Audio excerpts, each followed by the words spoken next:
Hey, good morning. Welcome, everybody. Thank you for tuning in to another call-in show. We did discuss the fact that we may go on in the future simply because we have a lot that's going on with the program. There's a lot of people unhappy this morning, and we know that from time to time things aren't going to go our way. I thought the first one would probably be a loss, possibly, but this one definitely has us going. Last night on the post-game show, there were a lot of very unhappy fans. Some making some great points. I think some kind of overreaching in others. Today, we're just going to have a little therapy session, if you'd like to call it that, where we're going to go over, what's working, what's not working. Let's look at the numbers. Let's look at the stats, and then we'll go from there. Matt will be joining us very soon. Matt Zemek from Trojan's Wire. Matter of fact, he's here right now. Hold on a second.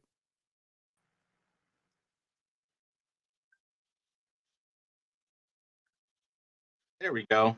We're already getting calls in. And I so had what we're Here we going to are. do what we're going to do is just kind of take your guys' phone calls today. This is really all about you guys. I'm sure Matt has some ideas about the program. I definitely have some ideas about the program. If you guys could just hold off a few minutes on the calls, I'm sure Matt has a few things he wants to say before we get started. He wasn't on the post game show. I think a lot of you guys already heard me last night and my thoughts on it. But after rewatching the game, I do have some new ideas and new thoughts on what's going on. But my main core points are still the same because I'm just not seeing what other people are seeing. Matt, how you doing this morning? Uh, not great, but you know what? I don't want to also say that this is never going to work. This is never going to happen. I think if you're a USC fan, you're obviously really frustrated, really concerned, really annoyed. You know that it looks like right now that Caleb Williams' brilliance, his genius, is going to be wasted because if you're not winning a Pac-12 championship, if you're not going to the college football playoff, that's wasting Caleb Williams. And there's a strong chance that might happen. So definitely reason to be hugely concerned. If you're a USC fan, not gonna deny that or ignore that.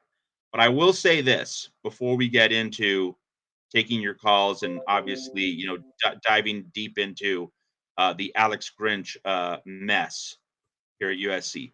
The one note of kind of caution in terms of, don't panic, that note is this. You saw Utah's offense Friday night. You saw Notre Dame's offense Saturday night against Duke.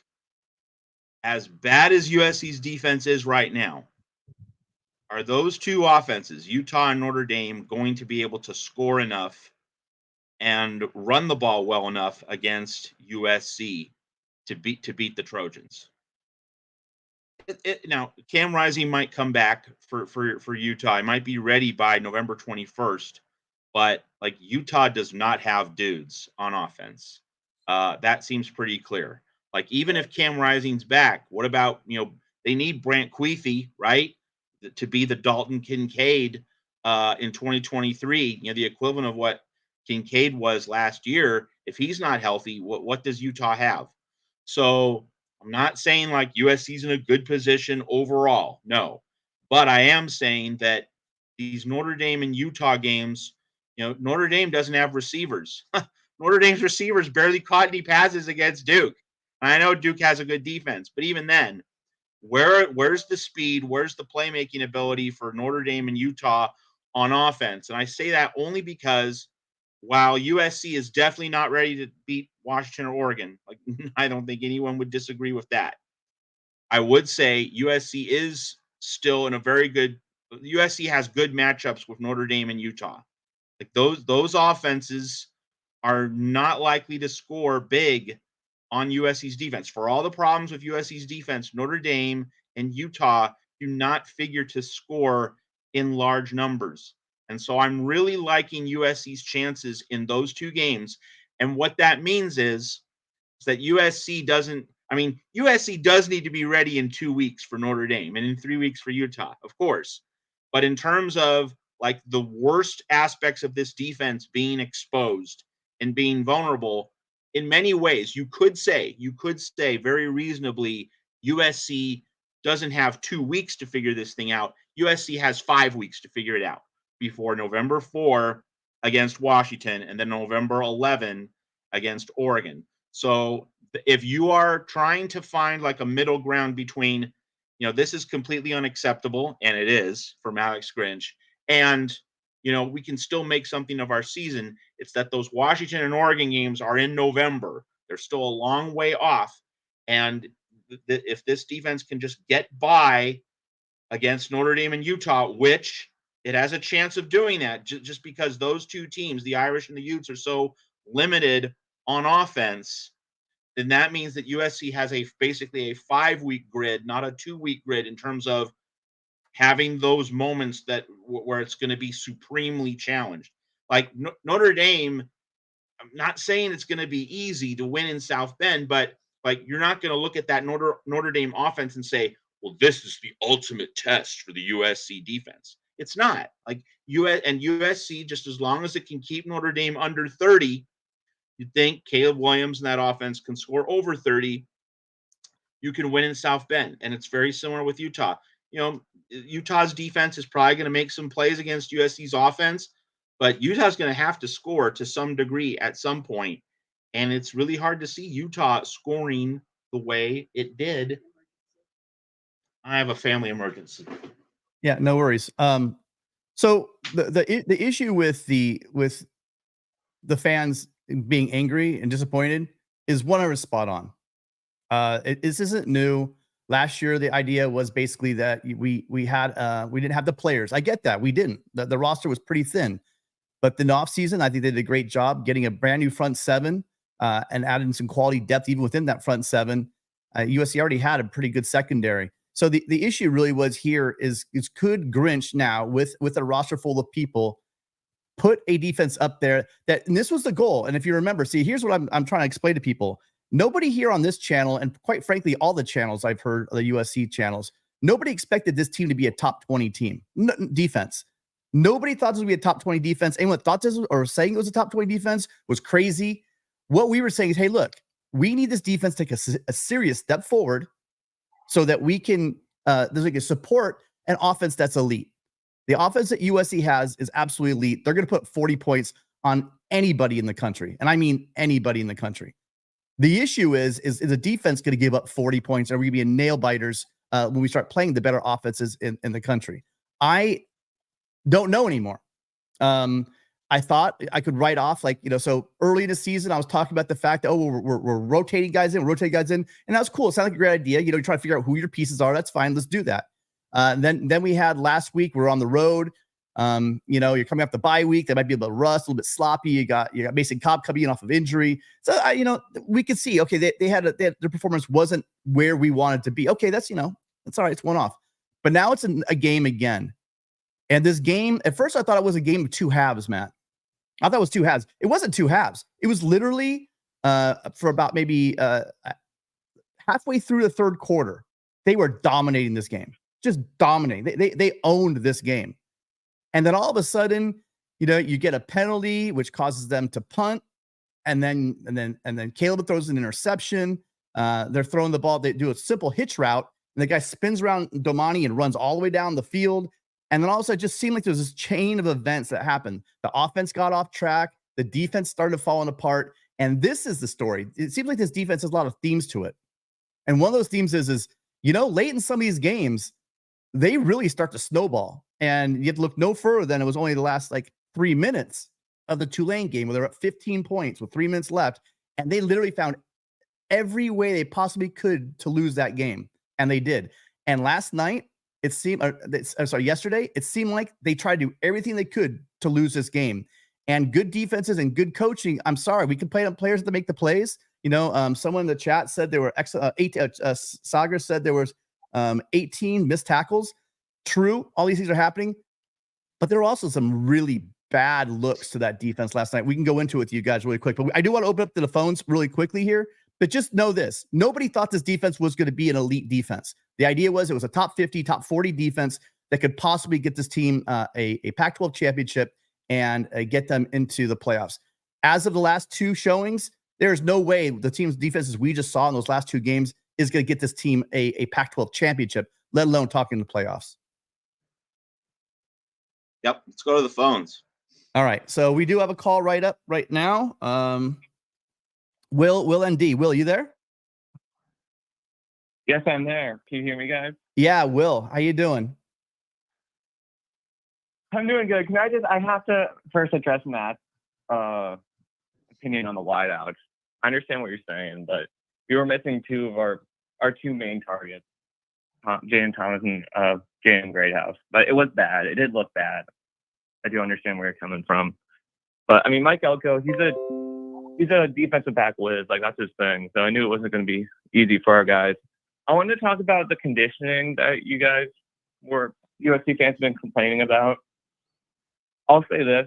Like, when Nerd In got their main conditioning guy, Matt Bailiff in 2017, like, it took a year for it to get going because we still, like, collapsed in November in 2017, losing to Miami, losing to Stanford, and then the next year.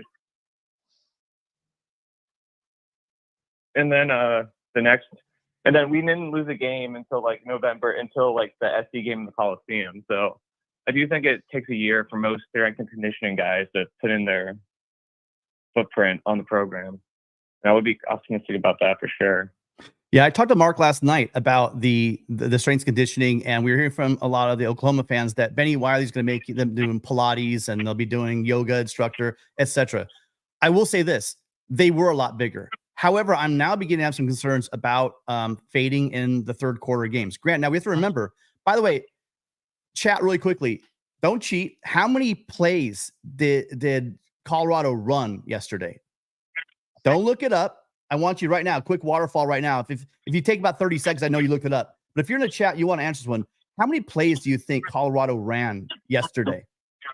And my concern is that we seem to be fading late in games. And this is one thing on right away on first flesh. I wasn't really that big deal about we didn't run the ball enough, and there was balance, but sometimes you got to run the ball just to run the ball. You do, even if it is into like a heavy box. And by the way, I went back and rewatched it, and it wasn't as heavy as I thought it was. That's another thing that we'll talk about later. But it was actually 90 snaps, 90, and that was at altitude. So I'm not making excuses for the team. But they did. That defense was out there for 90 snaps yesterday, which now I've kind of changed my thoughts on this. When we were way up, they probably should have started running the ball and just started turning the ball, but running clock. Matt's saying no. Yeah, let me jump in here. We did this a week ago against Arizona State. If you recall, against Arizona State with USC, preserving a modest lead midway through the second half, there was a 2nd and 3. And USC threw the ball on that 2nd and 3 midway through the second half, trying to preserve a lead against Arizona State. Caleb Williams gets flushed out of the pocket, an incomplete pass. USC punts. You should not be throwing the ball on 2nd and 3 if you are Lincoln Riley and USC in the second half. And one of the things I've been saying all throughout the offseason with Mark Rogers at the Voice of College Football, one thing I've constantly written about at Trojans Wire is that when we get into this topic of run-pass balance and play selection and play mixture, it's the running the ball has its uses, but it's not as though USC should be running the ball all the time. The larger philosophy, this really is Steve Spurrier at Florida. You throw early to get the lead, and then you run the ball to protect the lead. Throw early, run late. Run the ball in the second half to grind the clock when the other team is behind, needs the ball back, but you're just going to squeeze that clock. You're going to get time of possession. You're going to mash on an opposing defensive line. That's the run-pass mixture that we should be focused on at USC. And the first half of the equation against Colorado was there. Throw the ball, get the lead. Caleb Williams stuffs the stat sheet, loads up on touchdown passes. And then in the midway through the third quarter, all through the fourth quarter, run the ball. Don't let Shadur Sanders get the ball back. Don't let Colorado's offense see the field. There was a 2nd and 5 midway through the second half against Colorado. So basically like the 2nd and 3 that we had in this midway through the second half against the Arizona State game.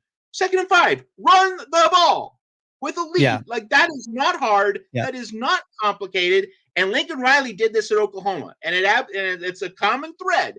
Lincoln, like he should know this. He's smart enough. Matt, we're doing it. I know. Why is he not doing that? we want to have a call-in show, and if you and I talk to each other the whole time, it'll be. But let me say this really quick. So Lloyd ran the ball for 6.5 yards a carry yesterday. Lloyd was a long of 27, which probably skews that, but he had 13 attempts for 84 yards, 6.5 yards a carry. I do think he should have got the ball more, and the 90 snaps the other team got, that definitely changed my mind. I was saying more along the lines that, you know what, the best way to take pressure off the defense is to score points, which is true, but we'll get to that too. And by the way, the missed field goal, talk about it a little bit. Will, any more questions for us? Oh, we lost Will. Just while you're pulling up another caller. Oh, I got one. Hi, hello, we're here. Hello.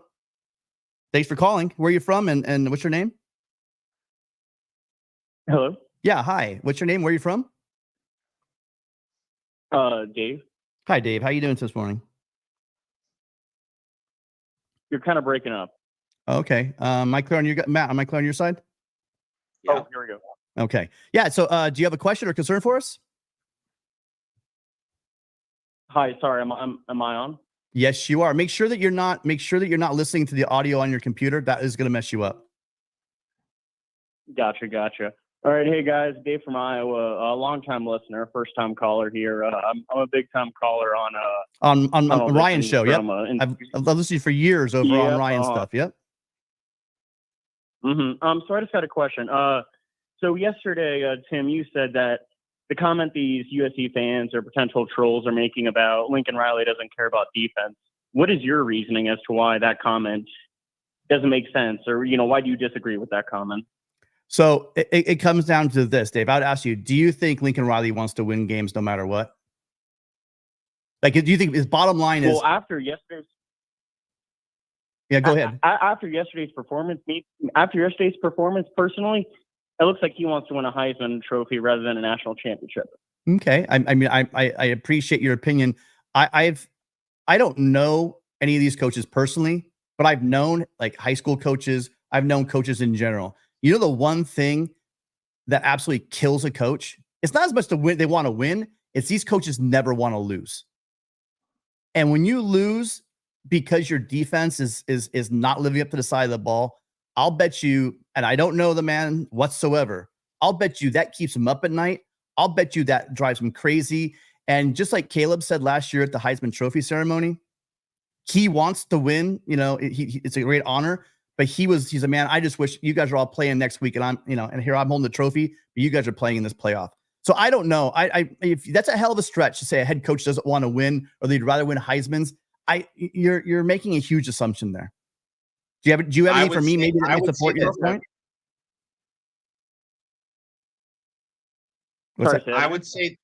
I would say go ahead. Go ahead. Me personally, it's just that, his track record is just, the defense struggles. And I understand that, in terms of yesterday, a lot of people or honestly since last year, fire Grinch. And you guys are saying that he's not going to fire Grinch in 5 games. And you said in response to that, the only way Grinch is going to get fired is if they lose 1 or 2 games this year. I don't know if you guys remember, but I think it was Lincoln Riley's first year or second year as head coach of Oklahoma. They lost to Texas. The following week, Mike Stoops got fired. So I don't know if that was Lincoln Riley or if that was the athletic director, but, who's to say that doesn't happen again? And in response to, okay, Grinch gets fired, who's going to be the replacement? Who are you going to promote? Greg. Here's the thing. Here's the thing. All those defensive position group coaches, why wouldn't they want to be a defensive coordinator? They want that. So to me, it makes me question that, if some of the fans are like, there's a fear of firing Grinch and who's going to be the replacement, well, then that means that says that you have fear in Lincoln Riley making an important executive decision on an important side of the game. Let me get in here really quick, and I'm sure Matt has something for you on that. Let me be very clear. So I've heard people talk about having turning over to Greg Brown. Greg Brown does not have. He has very limited level defensive coordinator experience. He's basically a defensive back coach. He's not a defensive coordinator. You look at some of the other guys that we could try to promote to it. here's the thing. This is his defense that he installed for a year and a half now. If the goal here is you have a generational quarterback, Heisman Trophy quarterback, and if you want to pull the plug on the season, fire him. Prove some point to everyone. You were wrong. We're going to fire him in the middle of the season. Let's tarmac him. But you might as well throw the towel in because we are going to lose a lot more games. Everyone said, let's fire Helt in the middle of the season. It was important. You know why? Because we had to get a head coach. That's different. That's different. But that team last year, Dave, do you really think that they lose that many games, even if Helton had been the head coach? And please give me a serious answer, not a just a gut, a reactionary answer. The answer simply that is no. We lost a lot more games last year. That was not a 4-8 team.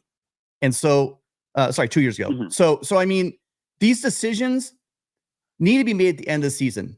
After 1 year, I said, you don't bring a guy over. The mistake, if it was the mistake, is never to bring over at all and go out and get somebody. Who knows who was available? He had to start putting that staff together really quickly. He had to recruit. He had to get out there. The timeline, whatever it was. Maybe he believes in him. Whatever story is. You don't fire DC in the middle unless you want to just throw in the towel. You don't fire your DC and 5 games into the season. Matt, you have thoughts on that? I do want to trace back to something that the caller was mentioning earlier, and that is that Lincoln Riley wants to win Heisman's more than national titles.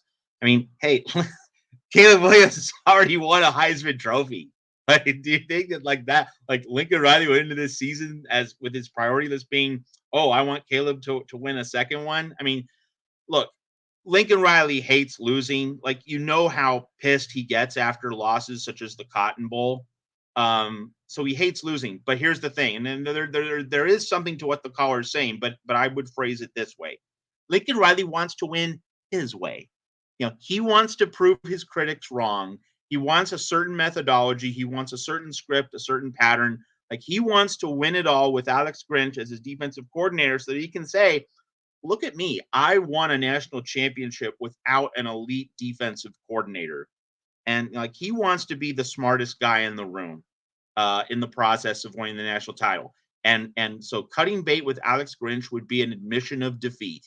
And that's why he didn't do it after last year. That's why he didn't get Jim Leonard, who, I thought, and I wrote this at Trojan's Wire, if Jim Leonard was willing to listen, Lincoln Riley should have made an overture to see if he could bring him in. But he didn't want to. He wanted to run it back with Grinch for a second year, which, new coaching situation at USC. I know he had Grinch at Oklahoma, but okay, you're bringing him over to USC, so you give him a second year. You give him that second year as a prove it year. And so, indeed, what would firing Grinch solve? Like, you're not going to promote Dante Williams. And let's talk about that for a little bit. That the secondary and the way it's playing, we do have to revisit the question of, is Dante Williams' recruiting excellence worth the level of coaching that he is not bringing to the table at USC? Have to confront that question. And we certainly have to see how that secondary is going to measure up against Washington and Oregon in November. It's not just Alex Grinch who's on the hot seat. It should also very much be Dante Williams. But you can't really fire them now. You're in midstream. This is the prove-it season for Alex Grinch, and you just have to see if he can manage to be good enough to get Caleb Williams and this offense to Vegas for the Pac-12 championship game with a chance to make the college football playoff. The only other thing I would say, though, and this is like the Hail Mary, or maybe not a Hail Mary, but it would certainly be, unconventional, way outside the mainstream. Last year, Boise State, Coach Andy Avalos, I don't know how many of you are aware of this, but Boise State was going in the toilet midway through last season. Its offense was absolutely atrocious. Boise State lost to UTEP in El Paso. Just, the team was circling the drain. And Avalos reached out to a former Boise State coach, Dirk Cutter, who was the former Arizona State coach. Cutter was not on the Boise State staff at the start of the season. He was in retirement. But Avalos was able to get Cutter off the scrap heap and bring him in for what was an interim tenure. He's not on the Boise State staff this year, but Cutter agreed to help out at Boise State just for the remainder of the 2022 season, and Boise State's offense got a lot better. So, Does Lincoln Riley reach out to a retired defensive coordinator who just helps out for the second half of the season? Like, that's pretty unwieldy and it's pretty unlikely. But like, if you're looking for something like that, the Cutter example from last year at Boise State would be the example. Really quick to bring up Logan Dowell's point, Gotcha. and then we'll get back to you, Gotcha. Dave. Dave, hold on 1 second. Sorry. Logan Dowell, Yeah, the difference is maybe Mike Stoops wasn't his friend. I think the friend word there is a little loaded. He wasn't hired by Lincoln Riley, so he wasn't a Riley guy. This, you do have Grinch, who is a Riley guy, and whether he's trying to prove something is not there, maybe he doesn't believe in him. I just find it really hard. I know that some people have blind spots, but this is literally the thing that's going to stop him from winning a national championship. He knows he can win on offense. It's defense that's stopping him. I think the issue is this. I do think that if anyone here thinks that was be the same situation next year, that we're still going to have Grinch here if he costs us 2, 3, 4 games because of the defense, because that's what the situation was last year. If you think he's here next year, I got a bridge for sale, because that's not going to happen. And if it is, then you can come back and I'll eat crow. But you don't fire a guy. You don't promote from within. You do that. I think the reason, possibly, Matt, I don't know, maybe the reason why he kept him on is because do you want in a year you have Caleb Williams? Do you really want to restart your defense and reinstall your defense and start all over again in a run you think might be a national championship? I think Riley was thinking the same thing that a lot of us were. It's like, hey, look, this does not need to be a top 20 defense. It just needs to be a top 40, top 40, top 50 defense, and we can make a run at this. I think that you weigh things up. You don't just start bringing in new coordinators or whatever. I think the decision, if it was a mistake, was the very first year he brought him over. After that, you got to stick and ride with them for the reason we've all talked about, is this is a generational quarterback, and we'll really look back on this year as a wasted year if they don't do something with it. Dave, any more questions for us? Gotcha. We got a lot of calls, so. Yeah, I got one last. Sorry, my bad. I got one last one. Again, I'm Dave from Iowa. Went to SC. I'm the lonely Trojan in the field of Hawkeyes and corn. I just got a question. This just came to me. What if what if the SC AD talks to Alex Grinch, and in terms of contract negotiations, just does what I was doing for the offense? Hey, Alex Grinch, second half of the season, have the defense only average 20 points per game, and you'll get a salary increase or whatever. What do you think about that? I think that's implicit, and I also think it's implicit that if he doesn't get it together, he's fired. Matt, any thoughts? I think if you do a Brian Ferentz type thing like that, you do it before the season. It's just like things should have been done in the off season. That's what Tim said, and that really was the proper approach here. Like Jim Leonard was a free agent. Jim Leonard was available. I believe he's on Illinois' staff right now. But like getting Jim Leonard in January was the move to make. If Jim Leonard was willing to listen, they didn't do it. Here we are. But after the season, if USC does not make USC has to at least make the Pac-12 championship game as a minimum. If USC does not, instant firing for Alex Grinch, and then you have to make a run at Jim Leonard or another elite defensive coordinator. Period. And they will. And those discussions were, guys. I don't know who's out there thinking that those discussions were not had in the offseason. Hey, look, you guys cost us a lot of games. Fix it or you're gone. I would have to think that there was that decision. And by the way, someone made a great point. This isn't just last year. This is going back through his years at Oklahoma. If anyone here doesn't think that discussion was not had in the offseason, come on. We're talking about there's professionals in the room. It's not the way it used to be. Dave, thank you so much. I hope you call back again in the future. Thank you very much. Have a good one, guys. You too. Fight on. Where was I? I saw something here.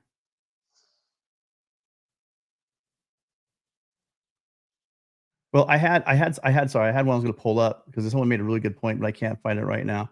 For those of you guys out there, again, that are worried about, like, for instance, I saw this one here. Our backfield is not good. I'm not seeing what you're seeing. Marshawn Lloyd is truly a great running back, like an amazing running back. Surely Gilbert means the defensive backfield, right? Well, if they said that, then I'm agree with you, because again, there were 2 plays And I'm not going to You name can't the be player. referring to the offensive backfield. Well, I hope he isn't. But Yeah. we were talking about running when this is earlier in the show. We were talking about running the ball. But if you're talking about the defensive backs, they did have a poor showing. One of our safeties really had a struggle during the day, and then one of our corners on a couple of hitch routes just was getting lost. And I don't know how that's happening, where a simple hitch route that probably should go for 6 yards is going for 65 yards. That's just unacceptable for that to happen. And then I want to keep saying this true, but 5-0. But here's the thing, Mark. USC has bigger goals than going 5-0. And if they play like this, they will, that 0 you see in the second part will not continue. So you guys, actually, we lost 3 calls there, but if you guys want to call back, we appreciate it. Again, the number, I don't have the number up. That's a good reason. Number is 8 as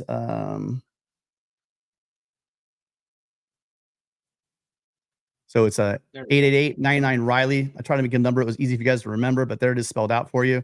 Matt, so we have a break in the action right here. So what do you think as far as the running game? Did we run the ball enough, and what could we have done to mix in the run?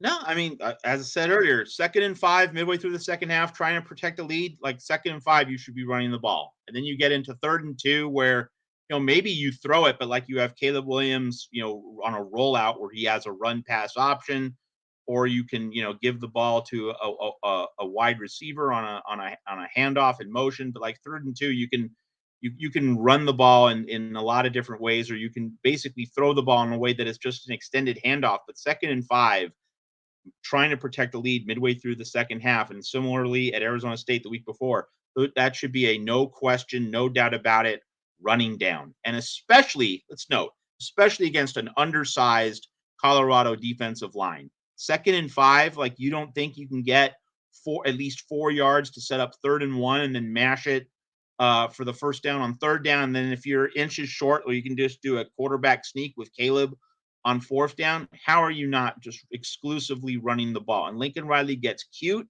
He's done it throughout his career, but preceding USC, did it at Oklahoma, saw it enough times. Like these guys, they overthink it. They try to be clever. You don't want to be clever. You just want to pound the living daylights out of an opponent when you have 2nd and 5 midway through the second half on the road, and you want your defense to stay off the field for as long as possible. Okay, we got another call. Donnell, you there? Hello? Can you hear me? Yes, I can hear. Thanks for calling in. Where are you from? I'm from California, but I live in Houston, Texas now. Oh, well, thanks for calling in. How you doing this morning? I'm doing great. How you guys doing? We've been better, but yeah, listen, I will say this. I'm feeling a lot better than teams that lost yesterday. As bad as that is, and as bad as the omen is, there's still a glimmer of hope they can figure this out. They got to do it quick. Like Matt Leinart said, they got to figure this defense out quick, because it's not going to be pretty later if they don't figure it out. What are your thoughts or any questions for us? Well, I was just wanting to say, it's crazy how, USC kind of get ridiculed and everything, when they have a bad game, but, nobody ever talks about, with Georgia struggling yesterday with Auburn, Washington struggled with Arizona, even Oregon struggled with Texas Tech, but it's like every time USC has a bad game, like everybody just want to pounce on them, and it's like they don't give a fair shake. And I don't know, man. It's just like a total difference, when it comes to USC. No, that's a great point. And so we'd like to play the transitive property about the fact that Oregon blew out Colorado, right? Blew them out without a doubt. But did you see the game against Stanford and on the road, Oregon on the road at Stanford? They didn't blow them out as bad as USC did, so it's like, so you go, granted, it wasn't as close. And then this game, by the way, you guys, this game should not have been, no matter what we say, this game should not have been this close. This game was over, and they let an inferior team back in. That's coaching, that's players on the field. But really, what are we talking right now? Let's just say it was, thank you for reminding me. Matt, remind me in between calls, let's talk about that field goal, because I really want to talk about that. That's a point I made, and I just shook my head when that happened. But you're right. There definitely is a situation where if people are overblowing USC's close wins and not talk about their teams. I absolutely agree with you. And usually a blanket thing as well. You know, they've proven it in the past. Georgia last year is not Georgia this year. We know that already. We know that. And we're going to see teams like Georgia and Alabama struggle. And I said this about a year ago. With the transfer portal, they are not 5 deep at these positions anymore. These guys are leaving their programs because they want to go get an opportunity. The days of you having these dynasties with, deep 5 defensive tackles lined up, they're all going to the NFL. That's over. Those days are over. And so you're going to see teams that we were used to going on these dynastic runs maybe not be able to do that as much anymore. Right, exactly. And one thing for me with USC is I think they need to learn how to finish. How Pete Carroll used to always say, "Finish, leave no doubt." I don't think they have that type of attitude, and that's something that they really need because, man, we can't keep on getting up on teams like this and then letting them come back in the second half. We got to put our foot on their throat and finish the game. And so, I mean, that's my one thing about USC, man. I mean, obviously we're an incredible team because look how we were doing Colorado in the first half and everything. So, we got to learn how to finish. That's huge. Yeah, for sure. Matt, any thoughts on that? I'm just having this fantasy about Lincoln Riley after the NFL season ends, giving Pete Carroll a call and asking him to be defensive coordinator. That would be a good call to have. Now, who was the defensive coordinator that Pete had up in Seattle for his run early on that went to Atlanta to become the head coach? Dan Quinn. Dan Quinn. That. Yeah. But yeah. I mean, all great points. I think that they need to finish games. I think when they have a team like that, they need to knock them out. This has been a theme at USC. It's been frustrating for fans for a long time, even before Riley got here. Having teams, when you have them on the ropes, you got great teams, Pete Carroll teams, Nick Saban teams, they knock them out. When they have you vulnerable, they go right for the throat and it's over.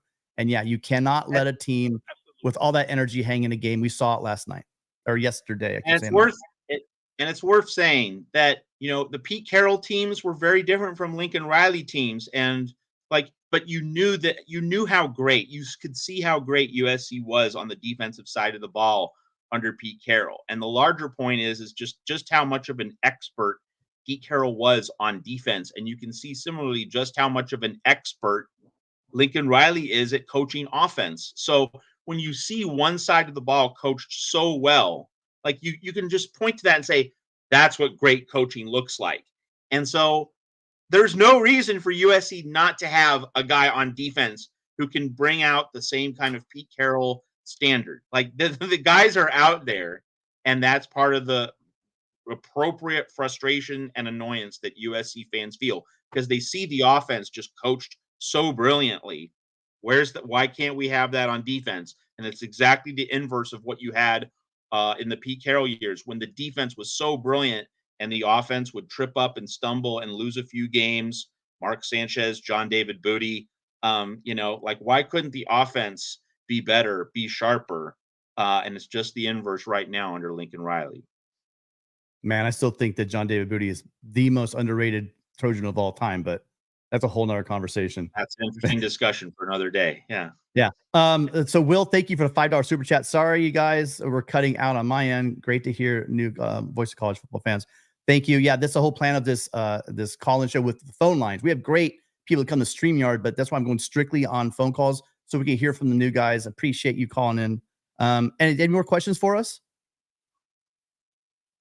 No, man. Just wanted to say those little things, but I appreciate you guys giving me the opportunity and fight on. Fight on. Hey, this is what this show's about. This isn't about us. This is not about us. This is for you guys to call in as Trojans. We're all Trojan family. We want you guys, including you OU fans. I'd love to hear you come in. Listen, I don't just blanketly discount OU comments. When it gets redundant, then it's like kind of a bit difficult to hear. But if you have some good points to make, I'm not going to ad hominem you. If you have some solid points, say, hey, we saw this, and this, and you have some good points, I'm all for it. Okay, just keep it respectful and keep it logical. And then Gixter Squid, really quickly. Hold on a second. Let me take this call. Good morning. You're on with Matt and Tim. What's your name and where you from? Hey, this is Russ from San Diego. Russ, thank you so much. Hey, hang on 1 second, okay? Gixter Squid, $2. Tim. Yeah, no worries, brother. No worries. Thank you. Tim, I've been worried about field goals for over a year, and we will get to that, Gixter. We will get to it because I do have to address that as well. Russ, what's on your mind this morning? Hey, man, let's get to those field goals right now. 'Cause, what I want to talk about is, the defense is what the defense is, right? Like, it's an aggressive defense. It's built for turnovers. We're going to give up yards at one point, with an offense that scores at warp speed like ours does. Like, obviously, we're not going to be like an old 1980s, 85 Bears defense, which gives up 6 points a game. But,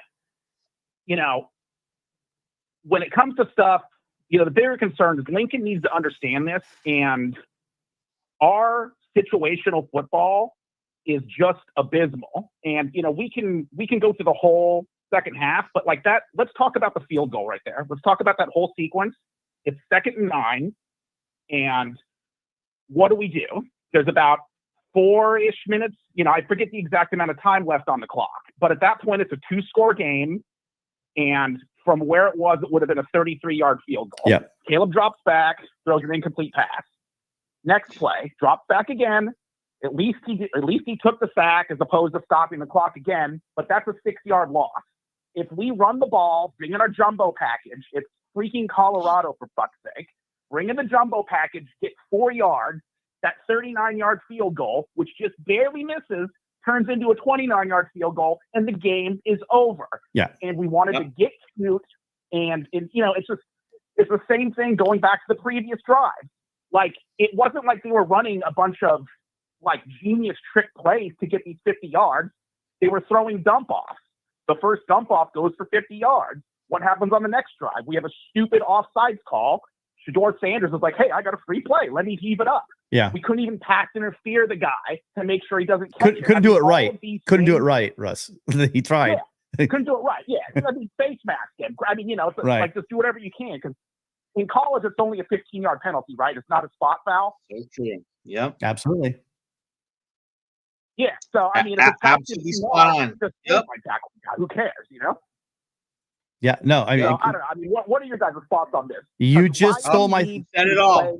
Couldn't have said it better. You just stole my thunder. You're exactly what I was going to say. So you have about, what was it, 7 minutes left ish? I can't remember in that drive. It was like there wasn't a lot of time left when they missed that field goal, but that was huge. There was like 5:58. No, that was a time. Yeah, 5:58. So there wasn't much time left in that, and you go up by 3 scores with 5 minutes left. You get the field goal. You're up 17 even. I will say on the throw, it was a great throw. It was a great play by the defender. He brought up some ground and he knocked the ball away. So I mean, offensively, the play calls early on, I get the sack was rough. I get time, right? You brought it up situationally. We're up 2 scores at worst. We kick the field goal. Let's take about 2 minutes off the clock. I'm fully with you on that. I don't know what they're doing. That was definitely, I'm sure when they're looking at it and reevaluating themselves, they're going to say we shot ourselves in the foot. But man, make the damn field goal as well. I mean, sure, 29-39. It's a 39-yard field goal. You're a Division I kicker. You should be knocking 39-yard field goals, for breakfast. So, right after he made a 54 last week. And by the way, rare, you'd expect him. Maybe Dennis isn't as hungry anymore because he got his scholarship last week. So maybe we had to linger that scholarship in front a little bit longer to keep me heated for it. But actually, on a serious note, it's cool. I'm glad he got his scholarship. But yeah, that was a rough mess. But just to emphasize the point, time and score. Like, this was the thing. We had a time and score problem last week, and the caller saying the situational football is bad. Totally agree. Last week, Tim and I talked about the 4th and 3 at the Arizona State 12, up 6.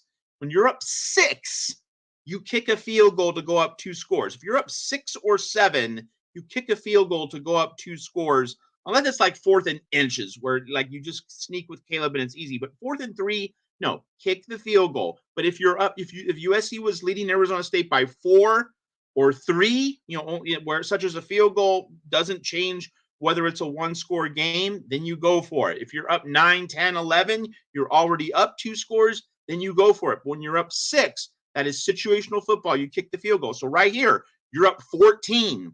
a field goal makes it a 3-score game. You're going from a 2-score threshold to a 3-score threshold. Now, if USC was up 10, throwing for a first down and a touchdown to go up 17 would make so much more sense. But up 14, the value of a field goal, and therefore making that field goal shorter and easier and running clock with running plays leading up to it, that was the situational football decision to make, and Lincoln Riley didn't do it. He didn't get it right. Yeah. So I think we're all in consensus on that. You're looking at it from a if you're looking at it from an analytics perspective, I don't know the numbers. I'm not enough, I'm not like some data guru or whatever, but I would love if there's any, data people in here. Is there any more valuable lead in football than a 17-point lead? Right. No, and if you have a chance to go from 14 and 17, that's probably the single most valuable lead you can have. We're probably or 9. Or 9, getting in this past situation, 8. Matt. Like but in 9, this situation, 17, it's all but in about this situation, Matt, it's all about thresholds. When you can go from a threshold 1 score to 2 score or 2 score to 3 score, I don't care what the analytics say. When you can cross a threshold in terms of the number of scores your opponent needs, you get that extra score. Yeah. And how much different would this conversation be right now? Let's think about optics and all the crap that goes along with it. We go up 17, 5 and change left. They're probably honestly going to say, hey, listen, we're covering. Let's slow it down. At least we could say we covered the. I mean, there's a lot that goes into all this stuff. But missing that field goal, you leave the door open. There's optics, the crowd still in. You take the crowd out of it if you kick that field goal. There's so much that goes into it. Should we? There's conversation. Here's the spread. It was 22.5. If we win by 17, it's probably a different story. There's so much that goes into that field goal and what it transpired and how it really changed the outcome of how we feel. There's still the problems. I mean, you kick that field goal. There's still serious questions about this defense, but the narrative is completely different if Dennis hits Lynch hits that field goal. Period. That's a great point, Russ. What else you got for us? Yeah, I mean, just playing off that, like the thing that worries me is like I think we all understand the defense from a talent perspective is certainly behind the offense. No one's going to accuse Alex Grinch of being the defensive guru that Lincoln Riley is on the offensive side. And it's like, for all of the problems the defense has, we kind of know the deal. And it just doesn't seem like going back to last week where we did kick the field goal to go up 2 scores and that sort of stuff.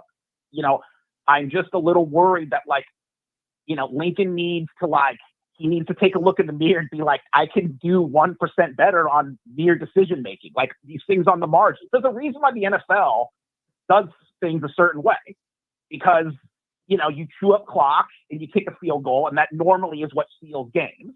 And as a person who's been a Chargers fan, that I grew up in San Diego, it's just like I can tell you how much a field goal is worth. About 4 Super Bowls over the course of 20 years. You know what I'm saying? So it's just like, that's really all I got for you guys. I'm a first time caller, so this was great. Good some call. of the other USC shows, they want you to call in, and you have like 20 seconds, and they're just like, come on, man, like we only have 3 hours to talk. You're taking longer than 20 seconds. Like you got to get out of here. So I'm not disparaging. Calling in, letting me vent. Yeah, no, Russ. It's just different. It's not better. It's just different. I love those shows. I love what Ryan does over there. I love the whole community. There are so many great creators, from USCJ, you got, Gabe over at the Trojan Blade. You have a lot of really great people out in this space, and there's room for all of us. I just thought you just named the reason why I have this show. One, you're a first time caller. I want an opportunity for people that don't get a voice to come in and talk USC football, because this is a Trojan family. And the Trojan family, even on some occasions, will open the door for some from Oklahoma fans and some Oregon fans. Come on in, because listen, I'm not going to assume that you're not good sports fans, because you are. Sometimes you get a bit on track, whatever. But really, this show is for you, guys like you who don't have a voice on other shows, who don't have a voice. I have a feeling though that if this is big enough, stuff like that might change. So Russ, I appreciate you coming and checking us out. As always, I appreciate all the support. Sometimes I'm just amazed by people coming into the show. I mean, I really appreciate all of you being here on a Sunday morning. You have lots of options. By the way, since you guys are all here and we're on this topic, if you guys could take 1 second, we've got over 4,000 subs We want to get to 5,000. Just take one more second right now to hit that like so more people can see this video. Subscribe, hit the notification, because just like this morning, Matt and I are going to go randomly. If there's news, we'll probably come on like on a Tuesday afternoon. So if you want to be a part of these conversations, this is a show for you guys. It's your voice, the Trojan family, to vent, to share, just to let you know, to let us know how you're feeling. Make sure you're subscribed, you get the notifications so that you guys can be a part of it. And Russ, thank you so much. You have anything else for us? No, that's it, man. I'll let the next caller get whatever he needs to get off his chest. You're awesome. Please call in again. Thank you. Fight on. Absolutely, guys. Take it easy, all right? Yeah, because Matt, that's exactly what I want. I want guys like Russ calling in that normally would not call in the StreamYard. They don't have a mic or whatever the reason is that they're not calling in. And we got another call here. I'll shut up. Good morning. You're on with Matt and Tim. What's your name? Where are you from? My name is Gene from Riverside. I'm sorry. What's your name? Gene from Riverside. Gene. Good morning. What's on your thoughts? Yes. Some thoughts about just want to make some points about the defense and some recruiting thoughts and NIL thoughts. Just some random thoughts, I guess. Okay, no, absolutely. So what's first up for you? Well, I just wanted to say that I think the most important game of the season is actually Arizona, because it's a home game against an unranked team.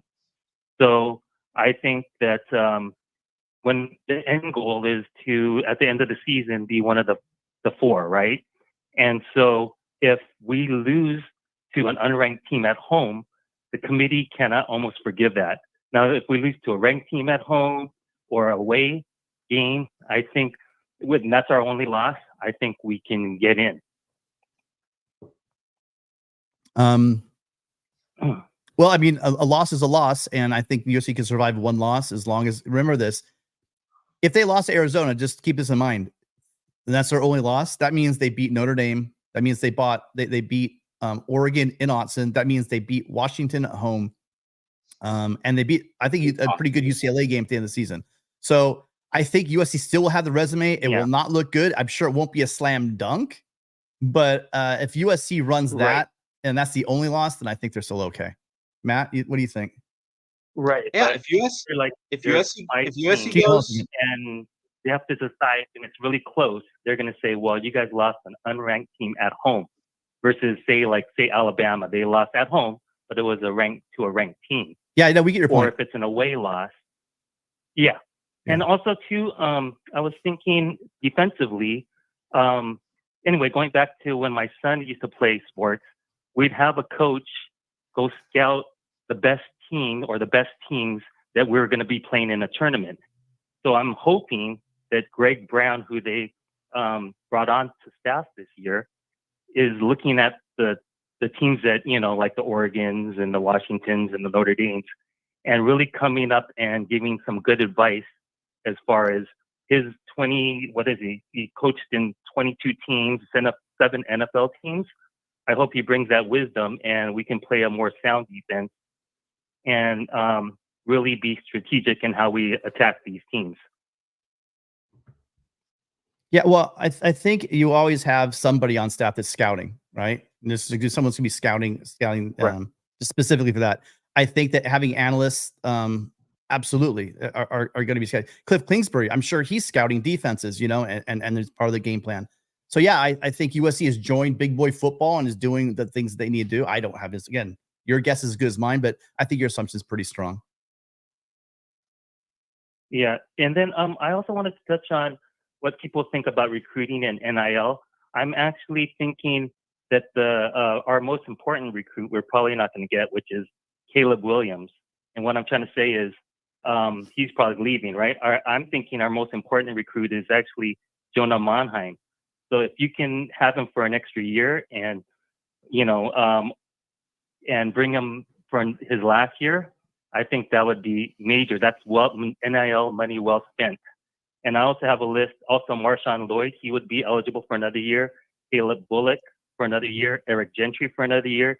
Sierra Wright, Jalen Smith, Lake McCree, and Romello Height. I think, if you look at the roster and those guys have one more year eligible, and you think maybe you can pay them the money to stay, it's not like giving a high school guy, because USC doesn't do that.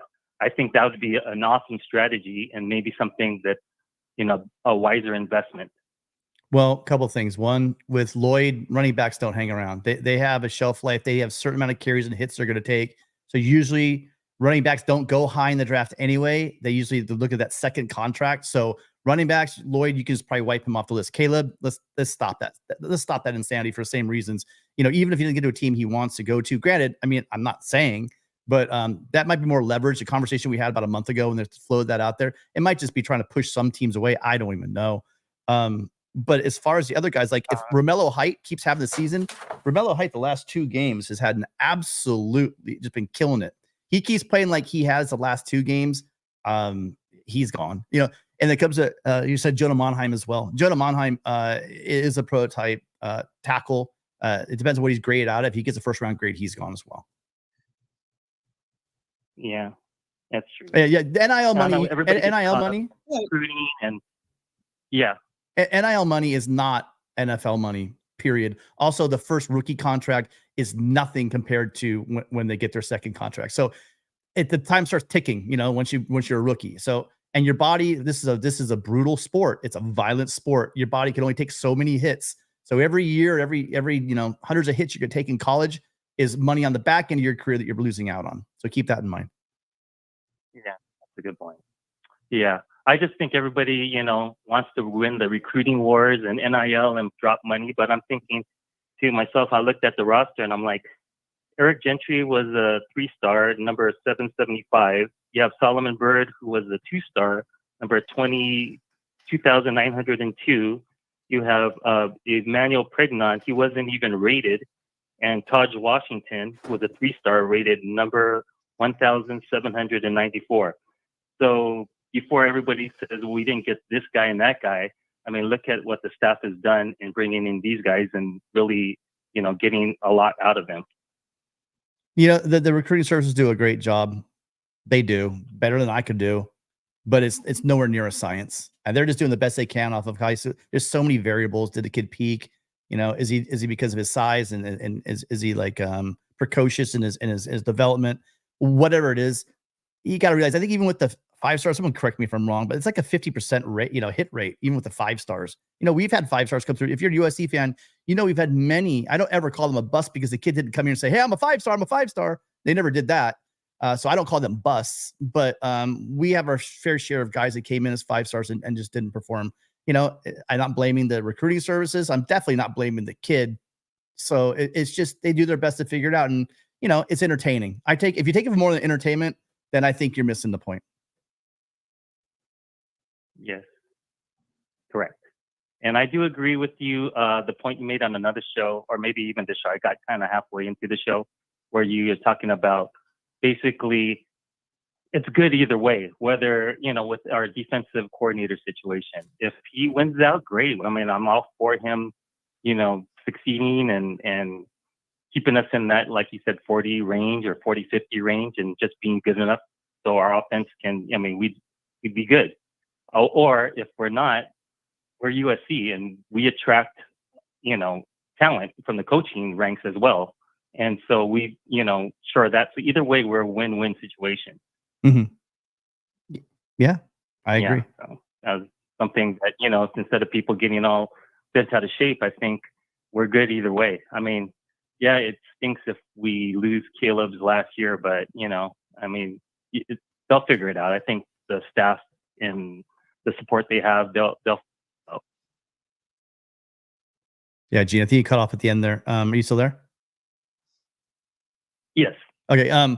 So yeah, fully agreed. I think people, all of the fans of the schools that like to rip on USC, they better enjoy it because you're right. I think regardless of what happens this season, there are better coordinators out there than we currently have with Grinch. There are. Yeah, and one last point: if this is when you're saying it's Caleb's last year, and I agree too. That's why I said I don't think we're going to be able to get our number one recruit, or so to speak. Because I remember Matt Barkley, when he came for his last year, that's what Lane Kiffin was saying or whatever about his most important recruit. But anyway, I think that if it is his last year, I think the fans need to come out to the Coliseum. I've been to a few games and really get to see this guy at our stadium. And because next year it's probably too late. You can't. I mean, he'll be Absolutely. in the NFL somewhere. And Yeah. so anyway, I appreciate you guys and thanks for the time and fight on. Yeah, Gene, fight on. Thank you so much for calling in. You made a great point there, Gene. As far as if you live even a state away, if you're talking about probably the greatest quarterback ever to play at USC, and if you don't want to watch him live, that's your call. You know, a lot of people couldn't see Reggie Bush, but you have Caleb Williams right now, and I quite frankly, every year we have amazing, just legendary players on every.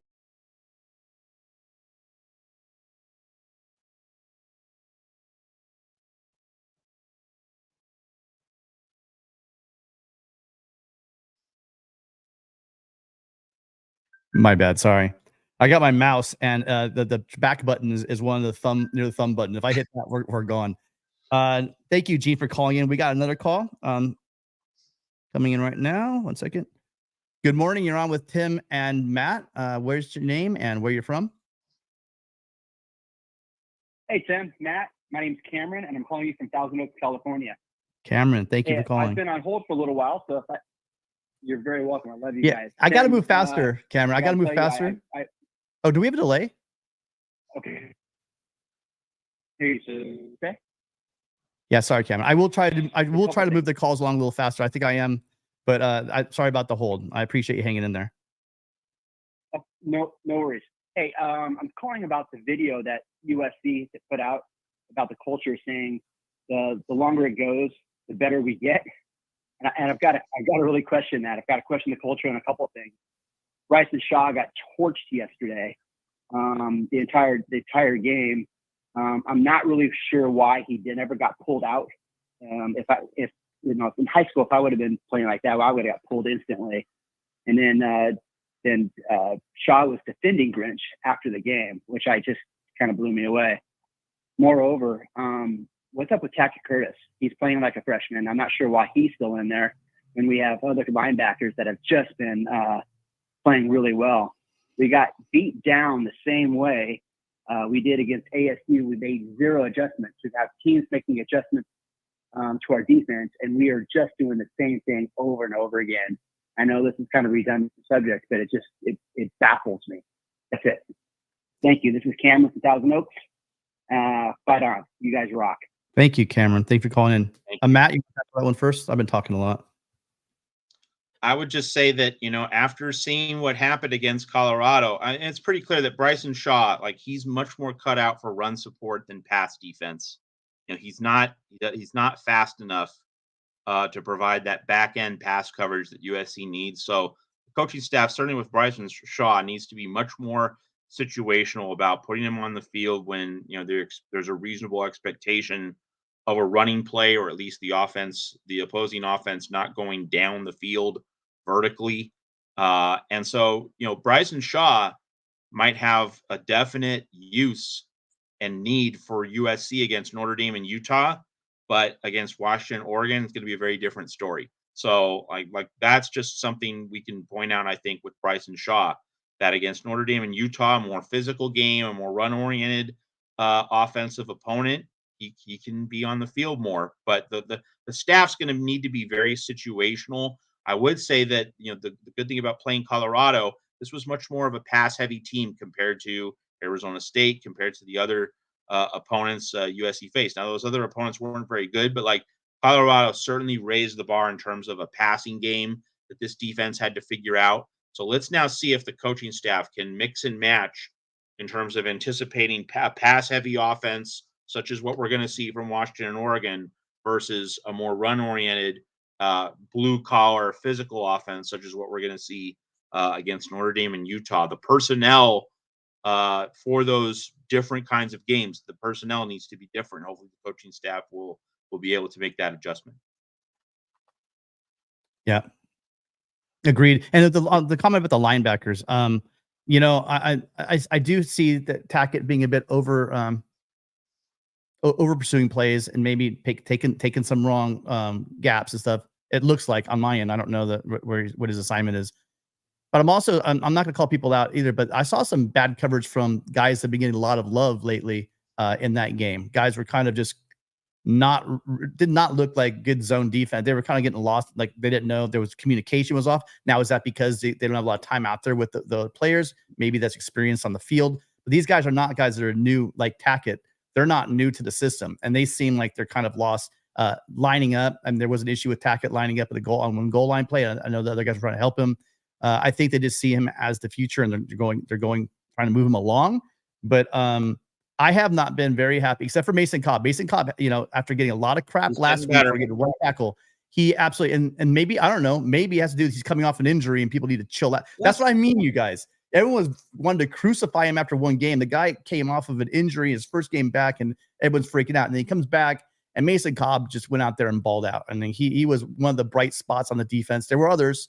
Like I said, I brought Romello Height earlier. Jamil Muhammad seems like he's been stringing together games. It's not like our defense is bad all the way around.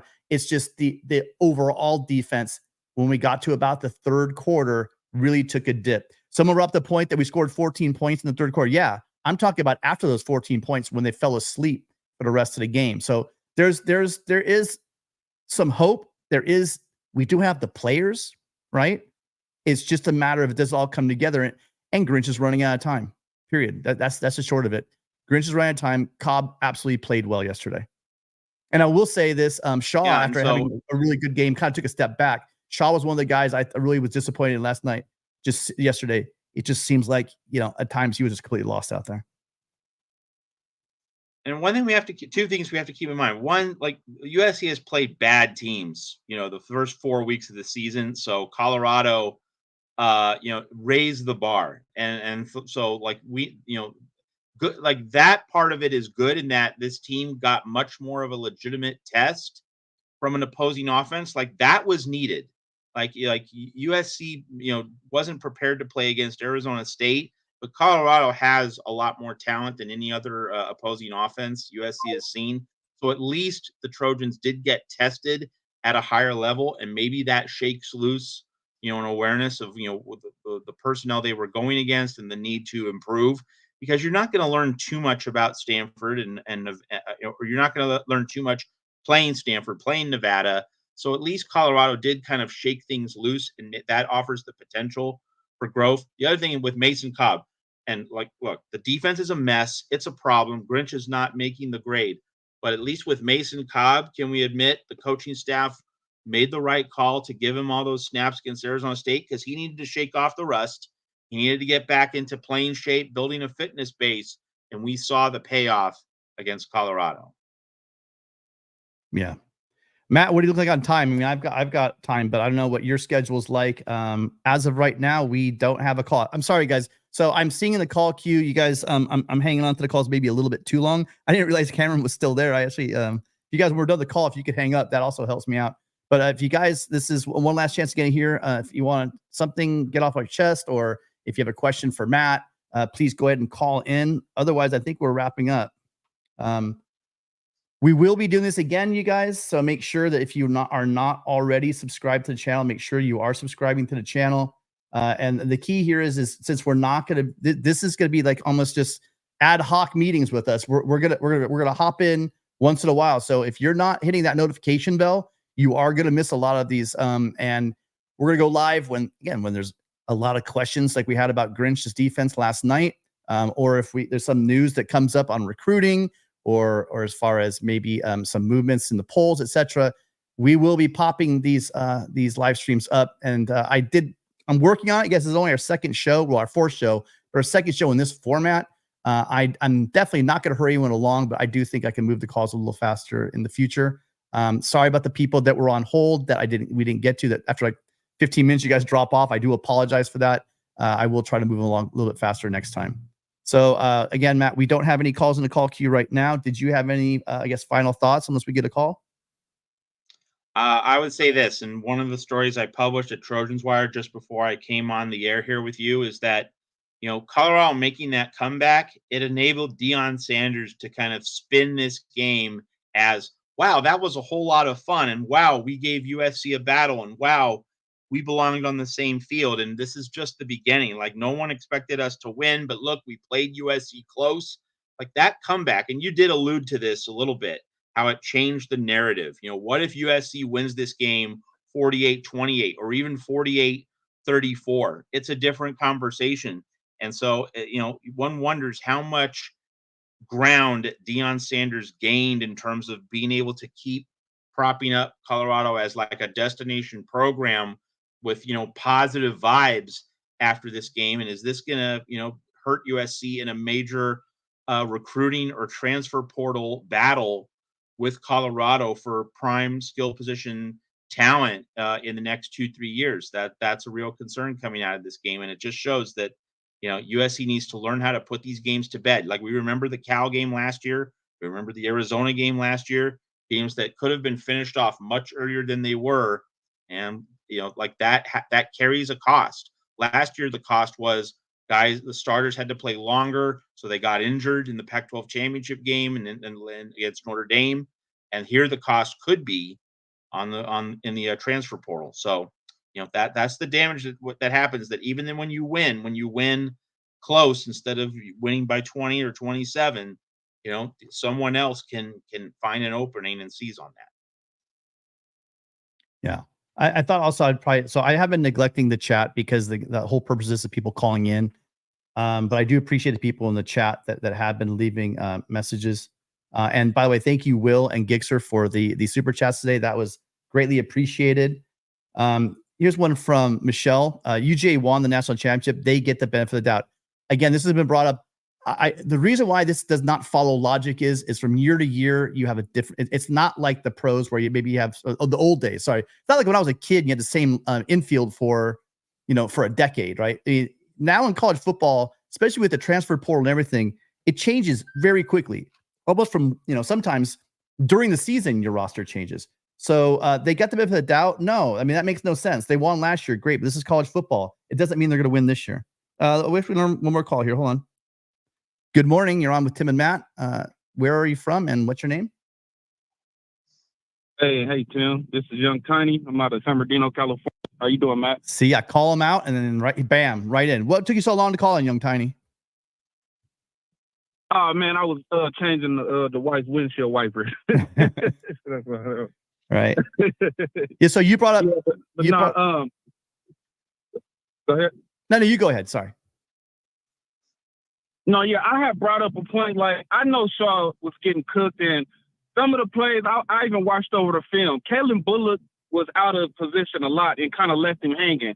If you know different coverages and know they weren't in man all the time. So I know at times it looked like B. Shaw was getting cooked, but Kalen Bullock, for example, on that one play when he came up too high for run support, like he totally left the lane open and it just looked like B. Shaw got cooked. Now I agree.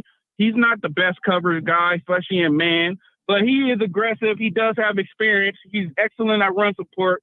I kind of, he's like, in my eyes, like Shane Lee. He's better in run support, but like Shane Lee is a liability in the pass game, such as like covering running backs out the backfield or, on those wheel routes and stuff. Shane Lee is a liability in that. So I agree, Shaw. Shaw does need work in the pass coverage game, but I feel like Kalen Bullock is getting too much of a pass because we have said in our head that, oh, he's this All-American. He's one of the best safeties, but he was out of position a lot also. Yeah, I agree. I don't know the exact coverage, but I know when he came up into the box for run support, I know exactly what you're talking about. It made it look like Shaw got burned on that route. When really it looked like he was. That's why I think it was busted, because he seemed like he was expecting somebody to pick him up, and he just ran right past them. So I agree with you on that point, but who knows? Maybe B. Shaw was the one that was on the wrong page. I don't know. What we do know is in this defense, the corners and safeties also sometimes, but the corners especially are put on island a lot because of the scheme. And people don't realize that, maybe that's the adjustment we make, where we're having these big explosives. Maybe you give someone over the top, they could give them that support, and then we can take them coming down the field a little bit. But maybe that's what we need. Maybe we need to allow that. Yeah, I totally agree. Damani, like as fast as he is, and that's why I'm not against the star ranking system, but as a former recruiting player, I know it's more political than anything. So many players can't afford to travel the country and go to all these different camps and 7-on-7 tournaments, get the exposure that, let's say, you know, an Orange County kid or a Mater Dei or a Bosco kid can, or a Florida kid. You know what I mean? Yeah. And some people don't have that push and money behind them, and their family is just not in position to do that. So let me give you an example. Christian Pierce, right? Our freshman safety that we got this year out of Rancho Cucamonga. Yeah. Christian Pierce was a 3 and 4 star compared to everybody else. I think even a 3 in a lot of different system rankings. But do you know how good that kid is, man? Oh yeah, he's shining. Christian Pierce is a straight baller. Yeah, I fully agree. I mean, he's shown in the few times he got snaps that what he can do. He showed in the spring game. He shows he's very rangy, very athletic. Yeah, and he's very instinctual. And he can hit. I mean, one of the early things we heard from spring camp is the hit he put on some guy in the hole, you know, as a safety. So yeah, I mean, he definitely has a bright future. And I agree, they get these numbers wrong, and completely agree with you about the whole camp thing. That there's no doubt in my mind that some of these kids can't get these camps, and so if it's held against them or they just don't get seen, that does hurt their rating. So yeah, great point. The lack of exposure is what it is, and then you get I like how the brother used Taj Washington, a caller a few minutes back, used Taj Washington as an example. And you know how reliable it's been the last 3 years since he transferred from Memphis, but don't forget when he transferred in, he was a freshman All-American. You get what I'm saying? And that's as a 3-star, 1,000-something ranking player. So, you know, we get caught up in the star ranking and don't allow the coaches to do their job and develop kids and get them right to where they need to be in the college level. And I just don't feel like that's right. We always quick to throw around 5-star, 5-star, 4-star, but there's some ballers out there that's not 5 or 4 stars. You know? Couldn't agree with you more. 5-star, I always say a 5-star is going to come in with a big head and not want to be developed. Not all of them, I'm just saying, in certain instances. But a 3-star, 4-star, whatever, even a 2-star to come in and ball out and be developed and grow to be that player that 5-star is not. So I just feel like we got to be careful with throwing that around and always feeling like because we didn't get the 5-star that we missed out on the top recruit. You know, that's all. But for my Trojan family, I would tell us, man, I know I'm frustrated too. I've always been the one to try to defend. And I'm not defending Grinch. I'm just saying us as Trojan family, like, you just got to stay the course, man. We will fight on.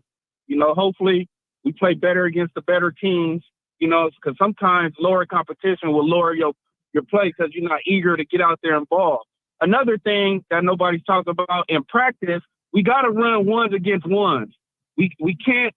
A couple times I've been out there and a couple people I know at the practices say they don't really necessarily, they ran the ones against ones, but it's not a heated competition back like when in the Pete Carroll days, you know? So when you had, you know, Keith Rivers and them at linebacker, Clay Matthews and them going up against Lindell or Reggie Bush, and it's just different when you're in practice playing against the better competition. So at times when it's time to go play these other teams, you already see that all week or better. So that's another thing too that nobody never brings up. In practice, we got to have our best against the best. No, that is a big point. And, you know, nothing will kill motivation faster if you preach practicing hard, if you preach, you know, the best guy will get on the field, than if you're not doing that. I mean, the whole idea of having depth, quality depth is not only do you have guys to step up, not only do you have guys that can give other guys reps, but also the fact that you're pushing. There's true competition. That was Pete's thing. Compete. And if you don't have a real culture of competing, that whoever's practicing, you know, or whoever's playing, that's what surprises me in these games where we're seeing, you know, 18 missed tackles and there's some couple players are really struggling. Why they don't throw somebody in there? Right. Yeah, it's a bit frustrating. And I totally feel I agree with everything you just said. Matter of fact, I really hope you call in more often because this was a great call, man. You definitely have to come in more often. No, I'm an avid follower, and you know, Matt kind of gets me upset at times, but it's all love. Like it's all love. Well, listen, we probably drive Matt crazy, so you know, it probably goes back and forth. No, but I understand where he be coming from sometimes. I just be like, Matt, stop being so negative. It's gonna be all right. Like, relax, Matt. Yeah, but I will call in more, Tim. I appreciate you guys, man, and we will fight on. Trojan family, just hang in there. I know we frustrated with the defense, but we got to get it together. We have no choice. Yeah, absolutely fight on, young Tiny. All right, fella. Hey, good cop, bad cop makes for good broadcasting. But Listen, like it's not just a shtick. Like I really do take the more pessimistic view, but I think, even within the pessimism, I did outline earlier that, Utah and Notre Dame, like those matchups, you look at those two games. I know we have Arizona coming up next, but really Utah and Notre Dame, like those are, you would not say, whoa, those are the worst possible matchups for USC. No. Washington, Oregon look like the worst possible matchups. And USC doesn't seem equipped to deal with Washington, Oregon, but we do seem equipped to deal with Notre Dame and Utah. And so if you get through Notre Dame and Utah, then you're getting into November 9-0. And if we're there, like then we have everything to play for, everything in front of us. And so, I'm not taking a sky is falling attitude, but I am saying that if you were to ask me right now, are we going to at least beat one of Oregon and Washington in November? I would say no. I'd say we probably lose those two, but we're not playing them now. We're playing them in November. So again, there are 5 weeks to get this thing right. Yeah. And teams, I know people, there's a camp here that believes that nothing Grinch could do could be positive whatsoever. Here's where I've been since the beginning of the season. We don't need this team to be 85 Bears. We don't need this team to be the 08 Trojans, the 21 Georgia team. We don't need that kind of a defense whatsoever. We just need a solid top 40 range offense that doesn't lose games, because this offense will win. Oh, I say offense? Sorry. Yeah, a defense in the top 40 range, because this offense is going to win games. It will win the games for us. You got Caleb Williams, who will put this team on his back and will win games. Look what he did in that game with a blown out hammy in the conference game. He had us within, like, we could have been down 3 points in the fourth quarter with him willing this team to win. A healthy Caleb Williams, as long as our defense doesn't lose it for us, will have us in any game in the country, in my opinion. And if it's a shootout, it'll probably be a shootout. But I'm putting my money on a healthy Caleb Williams for sure. So, Matt, I think I've taken a lot of your time. LV Live says that we dropped one. Washington stayed the same. Great point. We brought this up earlier about the Arizona game. It is what it is. The key is winning. It won't matter where we are now. If we lose, like Matt said, if we lose in Autzen and we lose at home to Washington, what we're ranked right now won't matter. But it is a good storyline, LV, and definitely it kind of pisses me off, to be honest with you. But as a Trojan fan, are we not used to this by now? So great calls, everybody. Russ, Donnell, Dave from Iowa, Will, Gene, Cameron, Young Tiny. And if I forgot any out there, I'm sorry. I was just jotting them down as I went. Thank you guys for absolutely calling in. This is your show. This is all about you guys. We're going to do this every week on Thursdays. It's a preview show. So this Thursday at 6, is it 6? Yeah. This Thursday at 6 p.m. Pacific, 9 Eastern, we will have a call-in show for the Arizona with all the news and notes of the week. Looking forward to the Arizona. So if you guys want to call in and give us your opinion on what's going to happen in the game, is greatly appreciated. Them having a good showing last week against Washington really might make this game a little, this show maybe a little more spicy than it was probably a week ago. So great to hear you guys' calls. Thank you all so much. So many first-time callers called in today. That is the spirit of this. Trojan Family, we want to hear from you. This isn't about our show and we're going to do this. It's for you, hear your thoughts. And I'm really glad you guys spent your Sunday morning with us. Again, one last time, make sure that you are hitting that subscription button and hitting the notification, because that's the only way you're going to know when Matt and I are going live. We will be popping up randomly whenever there's news we feel is important enough that you guys want to sound off on. So make sure you're hitting that notification bell, not just a subscription, although it's appreciated. And always hit that like button, because it helps us to generate more views, more channel views. And that's why we're here, is to spread the word. Thank you so much, Matt, again, for taking a bunch of your Sunday morning with us as well. Of course. This show has been an overwhelming success, and it's because of you guys. And I really am blown away every time we have like 175 people listening to phone calls. So I love all you guys. Thank you so much for being here. Please, in the comment section, if you have anything you want us to add to the show, I'm all ears. Tell us what we should do. Try to keep it somewhat positive. I know this is the internet, but let us know. There's things you want to see, maybe some changes. Go ahead and do that. I will tell you that they are suggestions, so don't get hurt if we don't do it. But we appreciate all of you guys. And also let me know in the comments, what do you guys think? Should we be firing Grinch 5 games into the season? Or do you guys think that maybe we need to ride this thing out and then reevaluate at the end of the year? Matt, any final thoughts? Nope. Okay, well, then for Matt, it's Tim. Thanks again for the 4th episode of the Trojan Conquest call-in show. And we are going to be heading out, but we will see you guys on Monday. Turn around tomorrow at 8 o'clock Pacific, 11 o'clock Eastern. Matt, Mark, and I get together every week for a Trojan Conquest live show that we're going to be doing on Monday nights. So make sure you're getting there. And again, we'll see you on Thursday for the call-in show. Everybody fight on and have a great weekend.